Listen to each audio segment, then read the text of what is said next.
హోటల్లో మూమెంట్ అనేది మామూలుగా లేదండి. జనాలు ఫుల్గా వచ్చేస్తున్నారు. ఏంది అని చెప్పి 2-3 అడిగితే మనం వచ్చే హోటల్ దగ్గరే పాతిరెడ్డిపాలెం ఉందంట, అక్కడ తిరణాలు జరుగుతుంది.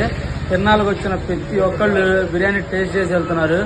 మీరు కూడా మన బిర్యానీ తిరణాలు చూసిన తర్వాత మన బిర్యానీ ఎంజాయ్ చేయాలంటే, మన టేస్ట్ తెలియాలంటే మన హోటల్కి వచ్చేసేయండి. మన హోటల్ ఎక్కడుందో తెలుసు కదా, మూన్స్ హైదరాబాద్ బిర్యానీ. నారాకోట నుంచి చేబ్రో వెళ్లే రూట్లో మన హోటల్ మూమెంట్ తెలుసు కదా, కచ్చి దమ్ బిర్యానీ. ఇది చూడండి, పొగలు మామూలుగా రాట్లా.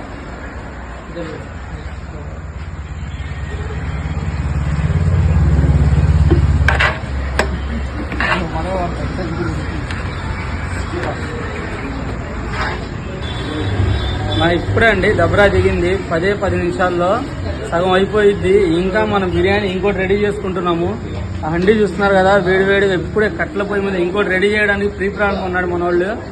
బిర్యానీ అంటేనే మూన్స్ తెలుసు కదా, మన మూమెంట్. ఎవ్వరిని డిస్సాటిస్ఫై చేయము. తిన్న తర్వాత బిర్యానీ సాటిస్ఫై వెళ్ళాల్సిందే.